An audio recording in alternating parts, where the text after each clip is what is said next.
በስመ አብ ወወልድ ወመንፈስ ቅዱስ አሐዱ አምላክ አሜን። የቸርነት ባለቤት የሰራዊት ጌታ እግዚአብሔር አምላካችን በሀብቱ ስቦ በረድኤቱ አቅርቦ በመንፈስ ቅዱስ መግቦቱ ሳይለየን በያለንበት ጠብቆ እስከዚህ ጊዜ ያደረሰን ስሙ ለዘላለም የተመሰገነ ይሁን።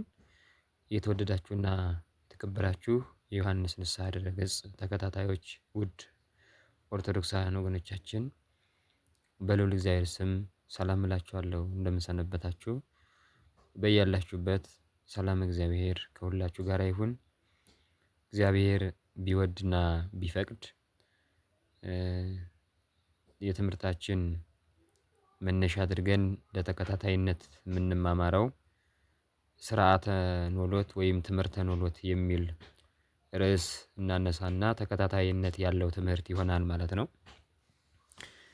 ትምህርተ ኖሎት ወይም ስርዓተ ኖሎት የሚል መነሻ ነው የምናነሳው። ክፍል 1 ክፍል 2 እያለ የሚቀጥል ነው የሚሆነው ማለት ነው።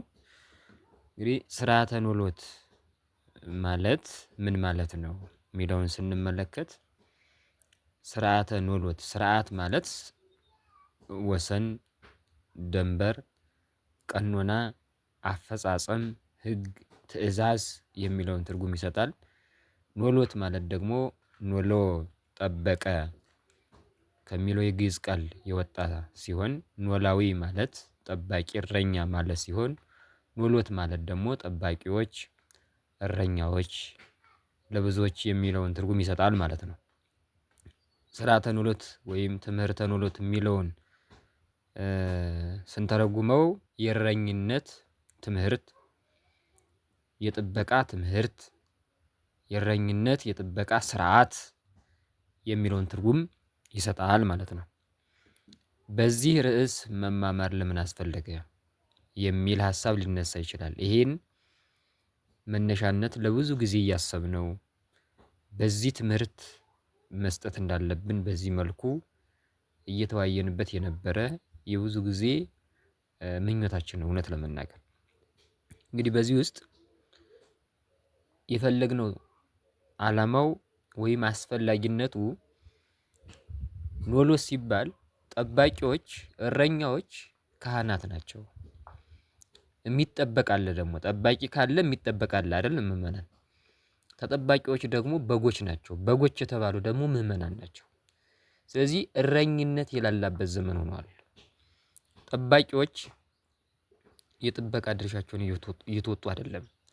ስለዚህ ለካህናት ተገቢውን ሀሳብ ብናጋራ፣ ተገቢ መልእክት ብናስተላልፍ ምእመናንን መታደግ ይቻላል ከሚል አንፃር ይህን ርዕስ መማማሪያ አድርገን አንስተነዋል ማለት ነው። ምክንያቱም ተጠባቂዎች ምእመናን ናቸው። ጠባቂዎች ደግሞ ካህናት ናቸው።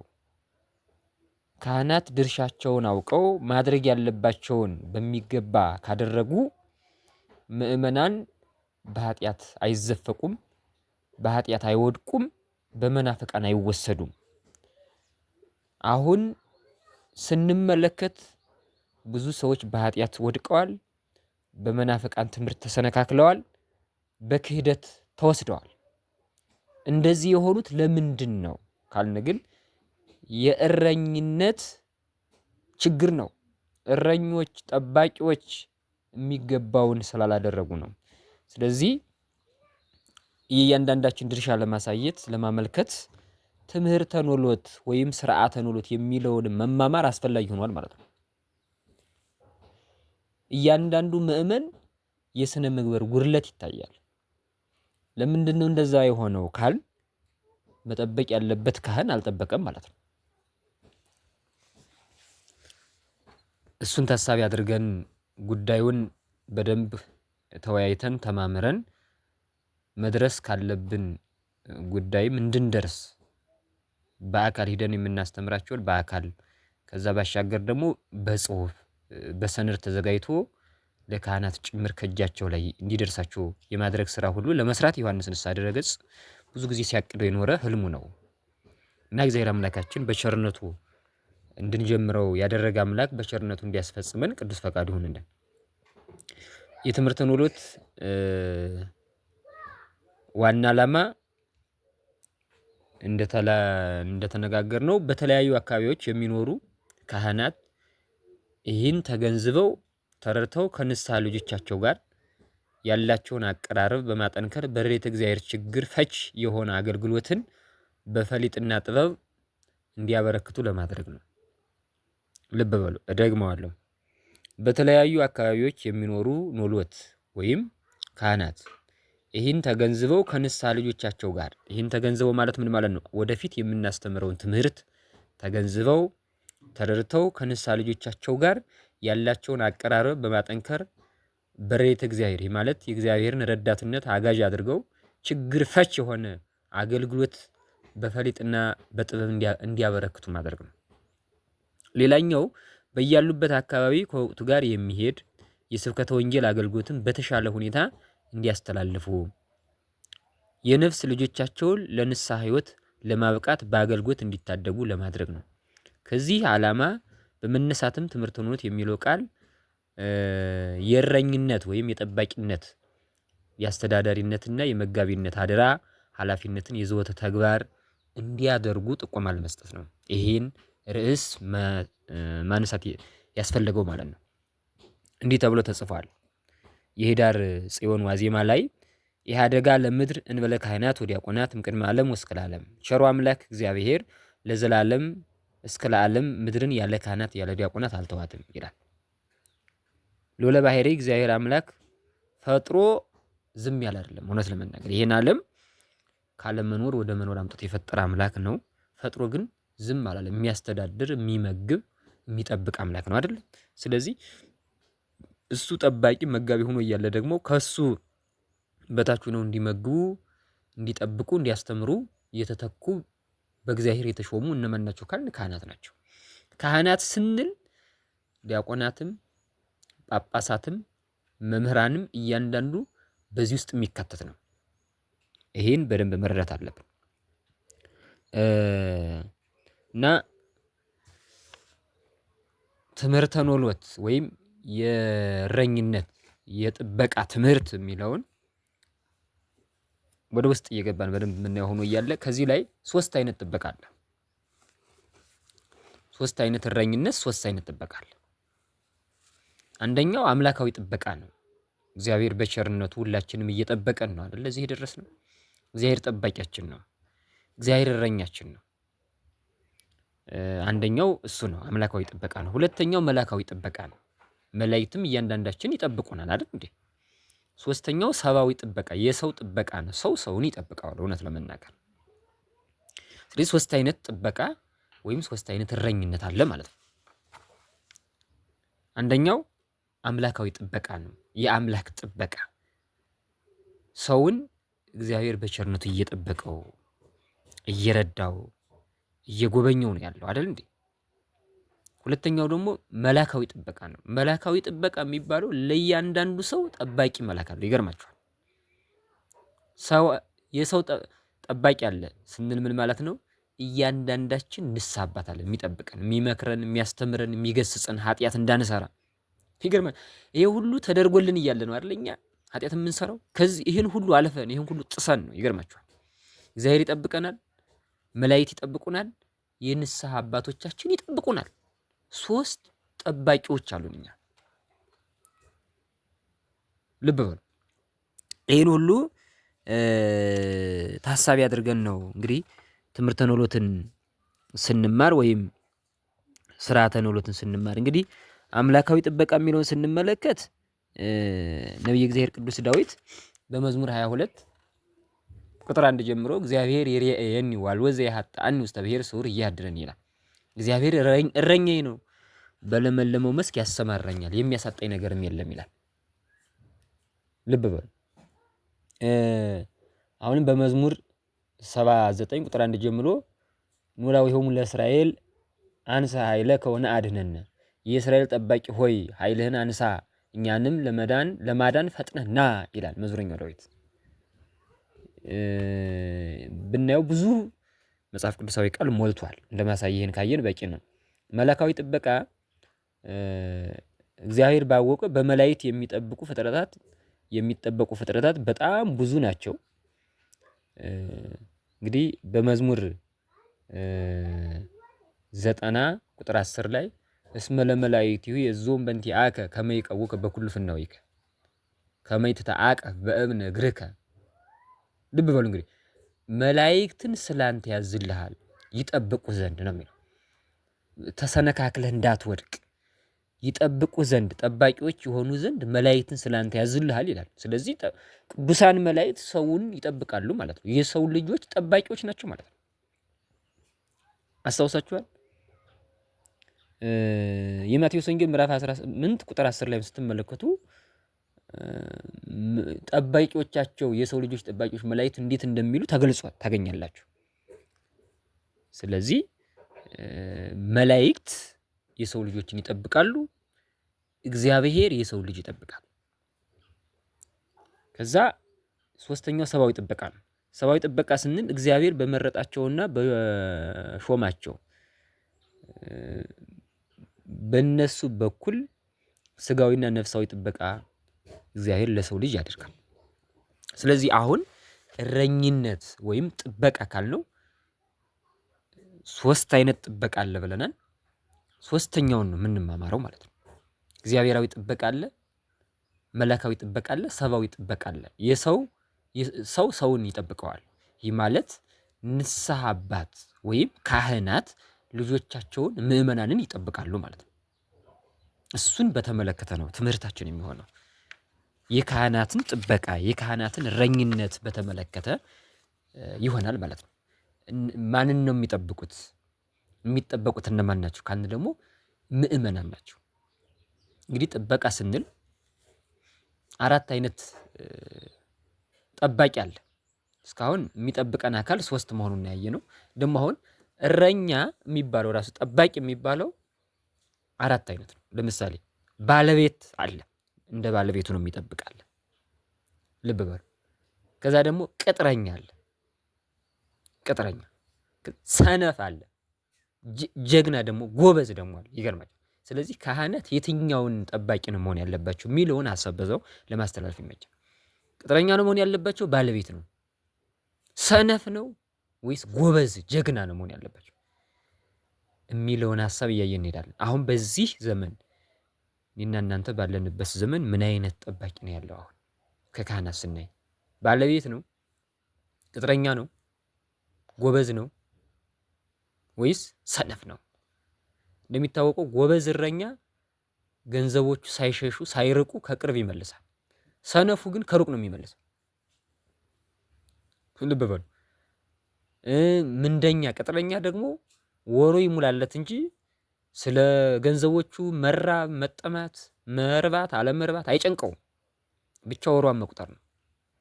ባለቤት ግን ባለቤት ነው። ስለ ገንዘቦቹ ያስባል፣ ይጨነቃል።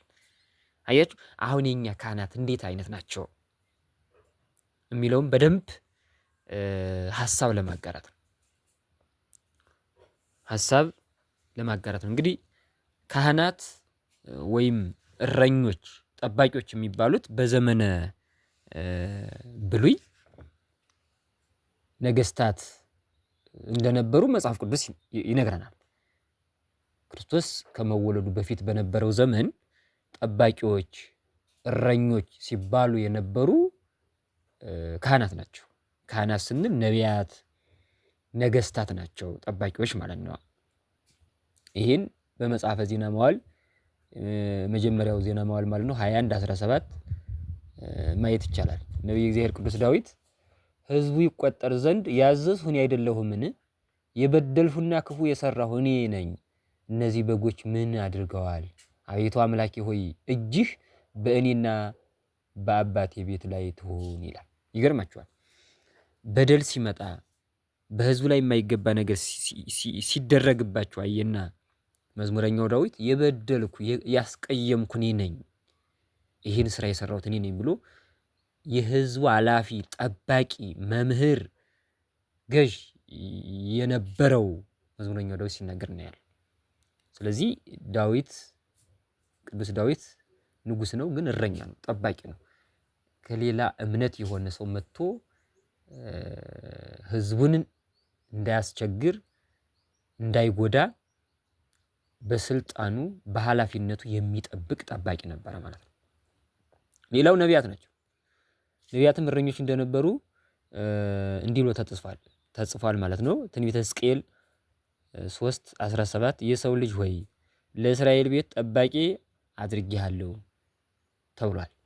ጥንት በእስራኤል ጠባቂዎች የከተማይቱን ቅጥር ከፍ ያለ ቦታ ላይ ቆመው ይጠብቁ ነበር።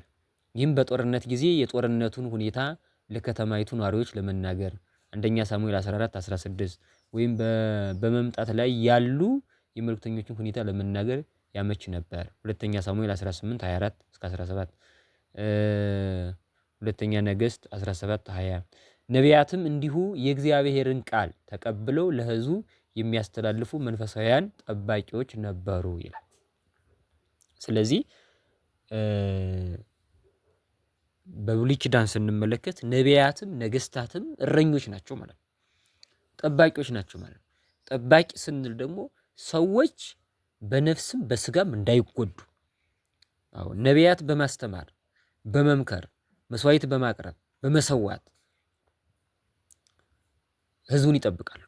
ነገስታት ደግሞ ጠላት አገሩን እንዳያጠፋ ህዝቡን እንዳይጎዳ በተሰጣቸው ጠባቂነት ይጠብቃሉ።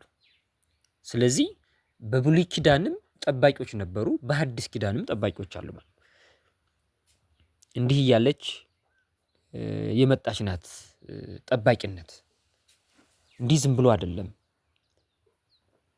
ከዛ ሲያድግ ወደ ሐዲስ ኪዳን ይመጣል ማለት ነው። በዚህ ስፍራ የሕዝቅኤል ጠባቂነት የኢየሩሳሌምን አወዳደቅ ለመግለጽ ሳይሆን የደረሰባቸውን ነገር ሁሉ በእያንዳንዱ እስራኤላዊ ኃጢአት ምክንያት መሆኑን ለማሳሰብ ነው። ይህ ተልእኮ በደጋጋሚ ተገልጿል። በምዕራፍ 18 ላይም በግልጽ ተጠቅሷል። በአንዳንድ ቦታ ደግሞ በዚሁ በብሉይ ኪዳን እስራኤል እንደ በግ ሆነዋል። በጎች የተባሉ እስራኤል እንደሆኑ ተገልጾ እናገኛለን። ጠባቂ የተባለው ደግሞ እግዚአብሔር ነው። ከእግዚአብሔር ቀጥለው ያሉ ደግሞ ነቢያት፣ ነገስታት ናቸው ማለት ነው። ሚስጥር ግን የሚያሳየው መምራትና መመራትን፣ መጠበቅና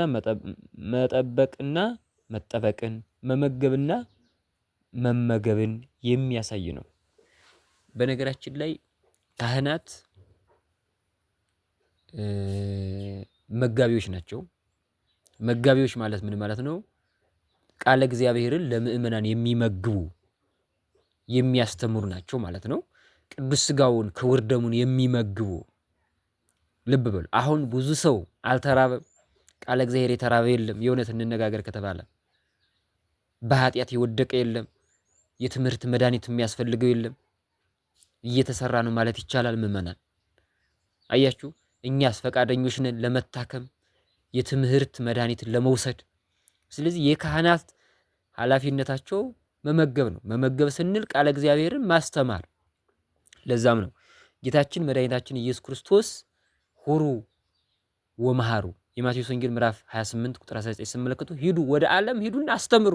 መጀመሪያ የካህናት ተልኳቸው ምንድነው ከተባለ ማስተማር።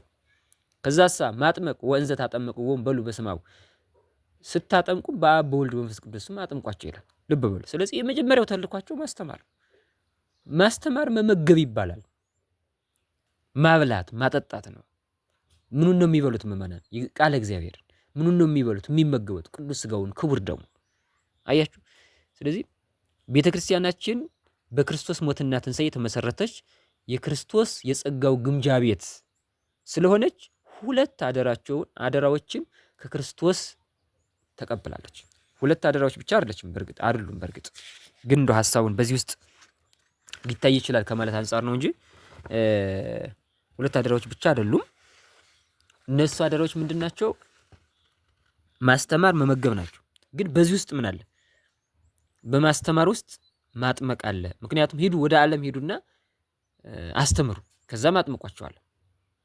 ከዛ ማቁረብ አለ፣ መናዘዝ አለ፣ መባረክ አለ፣ መቀደስ አለ። በነገራችን ላይ የቤተ ክርስቲያን ተልእኮቿ 3 ናቸው። አንደኛው ያላመኑትን ማሳመን ነው። ያላመኑትን ማሳመን የሚችለው ማን ነው ከተባለ ካህን ነው። ምን አድርጎ? አስተምሮ። በእውነት ያላመኑትን ማሳመን። የቤተክርስቲያን ተልኳ ነው። ልብ በሉ። ከዛስ ያመኑትን ማጽናት ምን አድርጉ? አስተምሩ። ልብ በሉ። ማስተማር በጣም ወሳኝ ነው። አስተምሮ ያላመኑትን እንዲያምኑ ያደርጋል፣ ያመኑትን ያጸናል። ከዛስ ተልኳ ምንድነው? ቤተክርስቲያን መቀደስ ምን ማለት ነው? በኃጢአት የወደቁትን በንስሐ እንዲነሱ አድርገው ቅዱስ ሥጋውን ክቡር ደሙን እንዲቀበሉ ማድረግ። ከዛ መናዘዝ፣ መባረክ የሚለው በውስጥ ያለ ጉዳይ ነው ማለት ነው። ስለዚህ ማስተማር ማለት ማሰማት፣ ማሳወቅ፣ ማስረዳት ማለት ነው። በነገራችን ማሰማት ብቻ አይደለም፣ የሰሙትን እንዲኖሩት ማድረግ፣ እንዲረዱት ማድረግ፣ የድርሻቸው እንዲወጡ ማድረግ። እኒህ የካህናት ድርሻዎች ናቸው። መመገብ ደግሞ በክርስቶስ ሞትና ትንሣኤ የተገኘውን በረከት ለምዕመናን ማደል ነው። የክርስቶስ ሞትና ትንሣኤ ያልሰሙ ይኖራሉ አይደለ? ያልሰሙ ከሰሙ፣ ያላወቁ ካወቁ፣ ያልተረዱ ከተረዱ በኋላ የሚቀርብ የሚሰጥ ነው። ይህ ማለት ትንሣኤውን ያልሰሙትን እንዲሰሙ። ለዛ ነው ቅድም ማስተማር ያልነው። ያላመኑትን ማሳመን ያልነው እኮ ለዛ ነው። የሚያሳምናቸው አስተምሮ ነው። ስለ ትንሣኤው ያስተምራል፣ ስለ ሞቱ ያስተምራል፣ ስለ ዳግም ምጽአቱ ያስተምራል፣ ስለ ልደቱ ስለ መወለዱ ያስተምራል። ማን? ካህኑ። በቤተክርስቲያናችን አስተምሮ መሰረት ዶግማ፣ ቀኖና፣ ትውፊትም ይባላል። ዶግማ ማለት የሥላሴ አንድነት ሶስትነት፣ ከሶስቱ አካላት አንዱ አካል ሰው እንደሆነ እንደተጠመቀ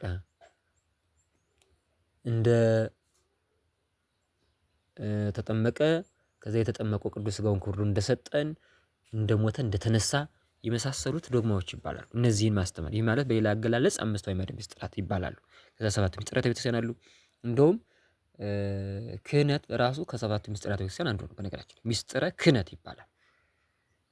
ምስጢር ነው እና እኒህን ሁሉ ለህዝቡ ማስተማር መመገብ የሚችለው ማን ነው? ካህኑ ነው። ካህናት ናቸው። ካህናት ስንል መግቢያችን ላይ ቅድም እንዳወራ ነው በስር ማን አለ? ዲያቆን አለ፣ መምህሩ አለ። ከጳጳስ ውጭ ያሉት ካህናት ናቸው የሚባሉት። በነገራችን ላይ ካህናት ናቸው የሚባሉት እና ካህኑ ያስተምራል፣ ያጠምቃል፣ ያጸናል። ማጽናት ነው አንዱ የቤተክርስቲያን ተልኳ፣ ማጽናት ነው። ያመኑትን ማጽናት ነው እንዳልነው፣ ማጽናት ማለት መጠበቅ ነው። በነገራችን ላይ የሚጠብቃቸው እያስተማረ ነው። እያስተማረ ከአህዛብ ትምህርት እንዲጠበቁ የራሳቸውን ትምህርት እንዲያውቁ ያስተምራቸው። አሁን እየጎደለ ያለው የሚያስተምር ሰው ጠፍቷል። ችግር የለውም የሚል ማለት በዝቷል። ችግር እያለ ችግር የለውም የሚል ነው የበዛው አይደለ? ችግር የለውም አይባልም። ችግር እያለ አይደለም ምእመናን፣ ችግር በዝቷል። አሁን ጌታችን መድኃኒታችን ኢየሱስ ክርስቶስ ማቴዎስ 28:19 ላይ ሂዱና አስተምሩ የሚለው አምላካዊ ትእዛዝ እንግዲህ ማስተማርን ማጥመቅን የሚያሳይ ነው። የዮሐንስ ወንጌል 21:15 ላይ ስትመለከቱ ደግሞ በጎችን ጠብቅ ብሎታል ቅዱስ ጴጥሮስን። ትወደኛለህን እያለ እንደው በተደጋጋሚ ጠይቆታል። አሁን እያንዳንዳችን ካህናት ብንጠየቅ ምእመናንን ትወዳቸዋላችሁ ብንባል አሁን የምንለው አይደለ? ካህናት አባቶች ግን እየጠበቅናቸው ነው ወይ? እየጠበቅናቸው ነው። በዛውም ላይ እኮ ማንን መጠበቅ እንዳለብን እዚያ ውስጥ ተገልጿል። ወደፊት ስንሄድ የምናገኘው ነው። እነዚህ ሁለቱን ግዴታዎች የሚፈጽሙ የቤተ ክርስቲያን መልእክተኞች ካህናት ናቸው። በዚህ ተግባራቸው በግ ጠባቂዎች ይባላሉ። ይህ ማለት ምእመናን የሚያስተምሩና የሚጠብቋቸው የሚመግቧቸው ምእመናንም አባግ ይባላሉ። ካህናት ደግሞ ምእመናንን ስለሚያስተምሩ፣ ስለሚገስጹ፣ ስለሚመክሩ ኖሎት ወይም ጠባቂዎች ይባላሉ ማለት ነው። ካህናት ስልጣናቸውን ከእግዚአብሔር የተቀበሉ በክርስቶስ ወንበር የሚያስተምሩና የሚመግቡ ስለሆኑ በክርስቶስ ስም ኖሎት ተብለዋል። ጠባቂ እግዚአብሔር ነው አይደል? እውነተኛ እረኛ እኔ ነኝ ብሎናል በአዲስ ኪዳን የዮሐንስ ወንጌል ምዕራፍ 10 ቁጥር 11 ላይ እንደምናገኝ እውነተኛ እረኛ እኔ ነኝ። እውነተኛ እረኛ ስለ በጎቹ ራሱን አሳልፎ ይሰጣል ይላል። ስለ ምእመናን ክርስቶስ እኮ በመስቀል ላይ ተሰቅሏል አይደለ? አያችሁ። ስለዚህ ካህናት አሁን እስከዚህ ድረስ ድርሻቸውን እየተወጡ ነው ወይ የሚለው በጣም ትልቅ ነገር ነው። ለዛም ነው ዮሐንስ ንስሐ ድረ-ገጽ መስራት ብንችል እዚህ ላይ የተሻለ ነው ብሎ ነው ወደዚህ ርዕሰ ጉዳይ የገባው እንጂ እኮ እያንዳንዱ ካህን የንስሐ ልጆቹን ጠንቅቆ ቢያስተምር ቢጠብቅ እንዲህ አይነት እኮ አስቸጋሪ ትውልድ አይፈጠርም ነበር አይደለ? የሚገል ትውልድ፣ የዝሙት ሰለባ የሚሆን ትውልድ አይገኝም ነበር። ካህናት የድርሻቸውን ስላልተወጡ ነው። በጣም ይቅርታ ግን በደንብ ተግተው የሚሰሩ የሚያስተምሩ፣ የሚገስጹ፣ የሚመክሩ አደራቸውን የሚወጡ አባቶች እንዳሉ አንዘነጋም። በአንጻሩ ደግሞ ገና ካህን ሳይሆኑ ማድረግ ያለባቸውን ሳያደርጉ መማር ያለባቸውን ሳይማሩ ሳይረዱ ካህናት ይሆናሉ። ከዛ በኋላ አጠባበቁ ይቸግራቸዋል። ስለዚህ ይሄን መልእክት መውሰድ መማር ግን ለጥበቃ ያበቃል፣ ልጆቻቸውን በሚገባ እንዲጠብቁ ይረዳል ከማለት አንጻር ነው ይሄን ሐሳብ እንድንወያይ የተፈለገው ማለት ነው። እና ካህናት ከክርስቶስ ቀጥለው በምዕመናን ላይ የተሾሙ ጠባቂዎች ይባላሉ። ምዕመናንም አባግ የሚባሉት ክርስቶስ ባወጣላቸው ስም ነው። እንግዲህ በቅናት በእውነቱ ምዕመናንም ቅኖች ናቸው፣ ታዛዦች ናቸው። ክርስቶስን ነው ምዕመናንን በጎች ያላቸው፣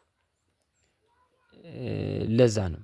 ስለዚህ ያን ጊዜ ሆነ ዛሬ በጎች ጠባቂያቸውን ይከተላሉ እንጂ አይነዱም አይደል? እንደው በእስራኤላውያን ልማድ እኮ በጎች ባለቤታቸውን ያውቃሉ። እሱ ፊት ለፊት ይሄዳል፣ እነሱ ይከተሉታል ተብሎ ዮሐንስ ወንጌል ምዕራፍ 10 ላይ ተቀምጧል። አሁን እኮ ምዕመናን ችግር የለባቸው።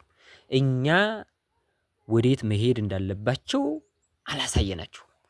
አሁን በኢትዮጵያ ኦርቶዶክስ ተዋሕዶ ቤተክርስቲያን አስተምህሮ መሰረት እያንዳንዳችን ካህናት ብንመዘን ችግሩ የካህናት እንጂ የእረኞች እንጂ የተጠባቂዎች የምዕመናን ችግር አይደለም ፈጽሞ። እንደውም ከፊት ለፊት እየሄዱ ነው ምዕመናን ብዙዎች። ስለዚህ ይሄን ታሳቢ በማድረግ ነው ይሄን ርዕስ እንድናስተላልፍ ሐሳቡ እንድናጋራ የተገደድ ነው ማለት ነው። በጎቹ እሱን እየተከተሉ ይሄዳሉ። በጎቹን የሚተናኮል አውሬ በፊቱ ቢያጋጥመው በያዘው ብትር ይከለክልላቸዋል አይደለ? ፊት ለፊት እረኛው ሲሄድ ፊት ለፊት እየመራ ሲሄድ ከፊት ለፊት አውሬ ካለ ያን ይከለክላል። አሁን ግን እኛ ካህናት ፊት ለፊት እየቀደም ነው ወይ? ፊት ለፊት ማለት ምን ማለት ነው? እኛ እየኖርን ተግባር አሁን በጣም የቸገረን መሰላችሁ ስነ ምግባር የሚባለው ነው። ስነ ምግባሩን እኛ እየኖርን ኑሩ እያልን ነው ወይ ነው? እንዲህ አይነት ካህናት ያስፈልጋሉ። እየኖሩ ኑሩ የሚሉ ለራሳቸው ድርሻቸውን ተዋጡ የሚሉ የስነ ምግባር ጉድለት በጣም እየታየ ነው። ጾሙ የሚሉ አሉ፣ ግን የሚጾሙ ጥቂቶች ናቸው። በጣም የሚያሳዝን ማለት ንስሐ ግቡ የሚሉ አሉ፣ እነሱ ግን አይገቡ። አስራቱን በኩራቱን አውጡ የሚሉ አሉ፣ እነሱ ግን አያወጡ። ታረቁ የሚሉ አሉ፣ እነሱ ግን ተጣልተዋል። አያችሁ። ስለዚህ ፊት ለፊት ማለት እኮ ቃሉን እግዚአብሔር የሚለውን እየኖረ ኑሩ የሚል ማለት ነው። እሱን ነው ማየት ያለብን። ምዕመናን አሁን እየቀደሙ ነው። ስለዚህ ካህናት ጠባቂዎች ስለሆኑ ፊት ለፊት መሄድ አለባቸው። የበግ ጠባቂ የበግ እረኛ ፊት ለፊት ነው የሚሄደው በእስራኤላውያን ልማድ። በእኛ ሀገር እንኳን በኋላ ሆኖ ነው የሚጠብቀው። በእርግጥ ግን ከኋላ ሆኖ ሲጠብቁትም ገንዘቦቹ የሰው ሆድ እንዳይበሉ እያደረገ ነው የሚጠብቃቸው አይደለ? ተጠያቂ ነው እረኛው። ስለዚህ አሁን እኛ መጠበቅ ችለናል ወይ የሚለው ራሳችን እንድናይ ነው። የካህናት ጠባቂነትና መጋቢነት የክርስቶስ የማዳን ስራ በቤተ ክርስቲያን እንዲቀጥልና እንዳይቋረጥ የሚያደርግ ነው። ያም ሊቀ ኖሎት እስኪመጣ ድረስ ነው። ያን ጊዜ ኖሎትም አባግም እንደየስራቸው ዋጋቸውን ከእርሱ ይቀበላሉ። አዎ ይቀበላሉ። እንደውም ትላንትና ደብረ ዘይት ብለን በከበርነው በዓላችን ጌታችን መድኃኒታችን ክርስቶስ ይመጣል። በጎችን በቀኙ ፍየሎችን በግራው ያቆማቸዋል። በጎች የተባሉ መልካም ስራ የሰሩ እንደሆኑ፣ በጎች የተባሉ መልካም ስራ የሰሩ ጻድቃን እንደሆኑ፣ ፍየሎች የተባሉ ደግሞ ክፎች እንደሆኑ፣ ግራ የተባለ ሐሳር ውርደት፣ ቀኝ የተባለ ክብር እንደሆነ መልካም ስራ የሰራ ታማኝነቱን የመሰከረ እግዚአብሔር የሚወደውን ያደረገ ከንስሐ አባቱ ጋር እየተመካከረ መልካም ስራ ሲሰራ የነበረ ኦርቶዶክስ ወይም አማኝ በክብር ከክርስቶስ ጋር እንደሚኖር፣ መጥፎ ሲሰራ የነበረ ካህንም ይሁን ምእመን በሐሳር እንደሚኖር፣ የፍርድ ቀን እንደሚመጣ፣ በጎች ከፍየሎች ፍየሎች ከበጎች የሚለዩበት ጊዜ እንዳለም ትላንትና የተማማርንበት ቀን ነው ደብረ ዘይት ማለት ነው። ስለዚህ ያ ቀን ሳይመጣ ያ ጊዜ ሳይቀርብ ዛሬ ማድረግ ያለብን እያንዳንዳችን ማድረግ እንድንችል ሀሳብ ለመጠቆም ነው። አባግ እንደየስራቸው ዋጋቸውን ከእርሱ ይቀበላሉ። በዚህ ጠባቂነት ወይም የመጋቢነት አገልግሎት በወንጌል የተገለጠውን ከፍተኛ ችግር ለትምህርተ ኖሉት ተማሪዎች ሳናወሳ አናልፍም። ዮሐንስ 10:12 ላይ እረኛ ያልሆነው በጎቹ የእርሱ ያልሆኑት ሙያተኛ ግን ተኩላ ሲመጣ ባየ ጊዜ በጎቹን ትቶ ይሸሻል። ለዛም ነው ቅድም ቅጥረኛ ያልነው ይሄ ነው። ደመወዙን የሚፈልግ የበጎቹ ነገር የማያሳስበው ተኩላ ሲያይ ትቷቸው ይሸሻል። እዛ ተኩላው ጠጋ ብሎ በጎቹን ይነጣጠቃቸዋል፣ ይበላቸዋል ማለት ነው። ምክንያቱም ቅጥረኛ እንጂ ደመወዝ የሚያስብ እንጂ ደመወዙ ብቻ እንጂ ለበጎች ሕይወት የማያስብ መሆኑን የምናይበት ነው። እውነተኛው ጠባቂ ግን ስለ በጎቹ ራሱን አሳልፎ የሚሰጥ ነው። ይሄ ትጉሁ ነው፣ ባለቤቱ ነው። ያኛው ቅጥረኛው ሰነፍ ነው፣ ቅጥረኛ ነው። ስለዚህ ካህናት አባቶቻችን ባለቤትና ጀግና እንዲሆኑ ነው ይህን መልእክት ማስተላለፍ የምንፈልገው። እንዲሁም በበጎች ጠላት የሆነ ተኩላ በሚመጣበት ጊዜ በጎችን ለተኩላ አጋፍጠው ጥለው እንደሚሸሹ ጥሏቸው ይሸሻል። መቼም በጎች በተኩላ ፊት ያለ ጠባቂ ተገኝተው ይተርፋሉ ብሎ የሚገምት የለም አይደለ? እንዴት ተኩላ በጎችን ያለ ጠባቂ አግኝቶ ዝም ብሎ ይተዋቸዋል ብሎ ማሰብ ሞኝነት ነው የሚሆነው ማለት ነው። ጌታውን ለቤተሰቦቹ የመጋቢ ኃላፊነት ሰጥቶ ስራውን ባለማክበሩ የራሱን ምቾት ብቻ በመፈለግ ስለነበረው እምነት አጉዳይ መጋቢ ቅጣትና ውርደት ተነግሯል። ይህም ኖሎት መገብት የሚሆኑበትን ስልጣን ለጨበጡ ካህናት ትልቅ ማስጠንቀቂያ ነው። እሱ በጌታው ገንዘብ እየተንበሸበሸ ባደራ የተቀበላቸው ቤተሰቦቹ ግን በረሃብ አለንጋ ሲጠበሱ ሲቀጡ ኑረው ጌታው በሚመጣበት ጊዜ የመጋቢነትን ስራ በደንብ የተከታተለ ለመምሰል ጌታው ሊመጣ 2-3 ቀን ሲቀረው ለቤተሰቦቹ ጥሩ ምግብ በማዘጋጀትና ጥሩ ልብስ በማልበስ ይህን እየመገብኩና ይህን እያለበስኩ ትእዛዝህን አክብሬ አደራህን ጠብቄ ቆይቻለሁ በማለት ጌታውን ሊያታልል ነበር ሐሳቡ። ግን ጌታው በድንገት ሊመጣ ጉድ ፈላበት። ሲመጣ ማለት ነው ጉድ ፈላበት። መጨረሻውም ውርደት ሆነ። አያችሁ እንግዲህ ጌታው በቤቱ ላይ ኃላፊ አድርጎ የሾመው መጋቢ ነበረ። ግን እሱ እንደፈለገ እየጨፈረ በጌታው ገንዘብ እየተዝናና ጌታዬ ሊመጣ ትንሽ ሲቀር የታዘዝኩትን እሰራለሁ እያለ ሲቀልድ ሳያስበው ነው ጌታው የደረሰበት። ስለዚህ ምን ይሆናል መጨረሻው ብሎ ማሰብ ቀላል ነው ለእናንተ። ካህናት እንደዚህ እንዳይሆኑ ጌታው ሲመጣ ተግቶ ሲሰራ እንዳገኘው አገልጋይ መሆን እንዳለባቸው ሀሳብ ለመስጠት ነው። ኖሎት ወይም እረኞች መገብት የሚሆኑ ሰዎች ስልጣንን ከመቀበላቸውና መምሬ ተብለው ከመጠራታቸው በፊት እነዚህን የኃላፊነት ግዴታዎች ማወቅ ይኖርባቸዋል። አባቶቻችን ሲናገሩ ምን ይላሉ? ከመጠምጠም መማር ይቅደም የተባለውም ለዚህ ነው። በዮሐንስ ወንጌል ምዕራፍ 10 ቁጥር 11 መልካም እረኛ እኔ ነኝ፣ መልካም እረኛ ነፍሱን ስለ በጎቹ ያኖራል ተብሎ እንደተገለጠው ከመልካም ኖላዊ የሚጠበቁ በጎችን መጠበቅና መንከባከብ፣ መመገብ የሚሉት ናቸው አይደለ? ስለዚህ ማሰማራት ብቻ ሳይሆን የበጎቹን ሕይወት የሚያጠፋ ሲመጣ በጎቹን ላለማስነካት ለበጎቹ ተላልፎ መሞት አዲስ የኑሮት ስርዓት ከክርስቶስ የተማርነው ነው። በጎቹ እያለ ለሚጠራቸው ምዕመናን ለውጥ በመስቀል ላይ ሙቷልና። እንግዲህ የቤተ ክርስቲያን ካህናት ከምስጢረ ክህነት ይህን አደራ የወረሱት ምዕመናን በመጠበቅ ለመመገብና ሲያስፈልግም ማለት ነው ሕይወትን ሳይቀር ለምዕመናን አሳልፈው ለመስጠት ነው። ይህን መመሪያ ያወቁ ሐዋርያት የጌታችን መምጣትና ዕለተ ፍርድ የሆነችውን ቀን ተግተውና ነቅተው በመጠበቅ የእረኝነት ድርሻቸውን ይወጣሉ። ምክንያቱም አደራ ተሰጥቷል። እያንዳንዱ ካህን በኋላ እግዚአብሔር የሚጠይቅበት ጊዜ አለ አይደለ? ስለዚህ ያን ግዴታን ለመወጣት እግዚአብሔር ሲመጣ አቤት ብሎ ድርሻን ተዋጥቶ አደራን ለመስጠት ዛሬ ተልኮን መፈጸም የግድ ነው። ይህን መመሪያ ያወቁ ሐዋርያት የጌታችን መምጣት ተግተውና ነቅተው በመጠበቅ የኖላዊነት የመጋቢነት ተልኳቸውን በሚገባ እየታዘዙ ሲፈጽሙ ኖረዋል ማለት ነው።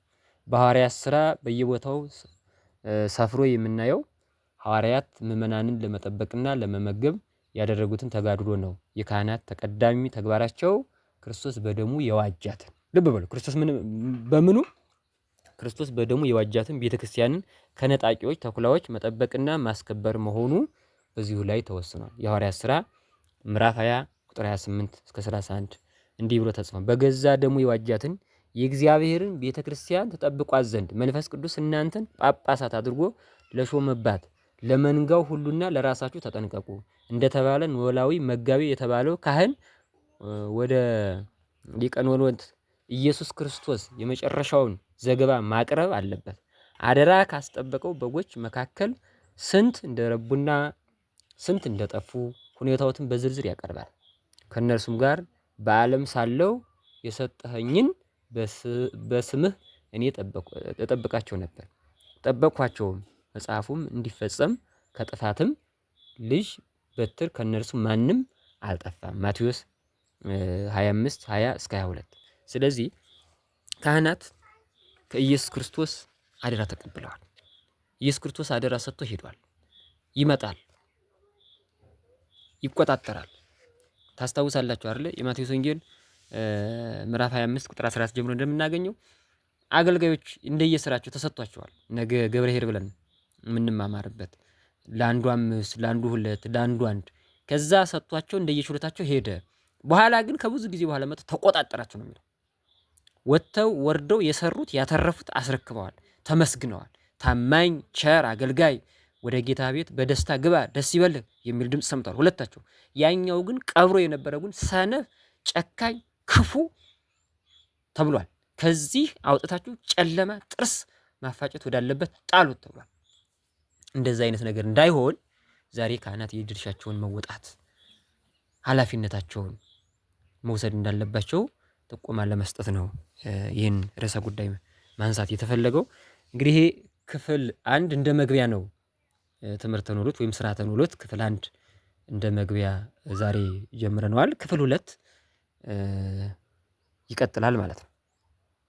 የመከረን የገሰጸን የአባቶቻችን አምላክ ልዑለ ባሕርይ እግዚአብሔር የተመሰገነ ይሁን።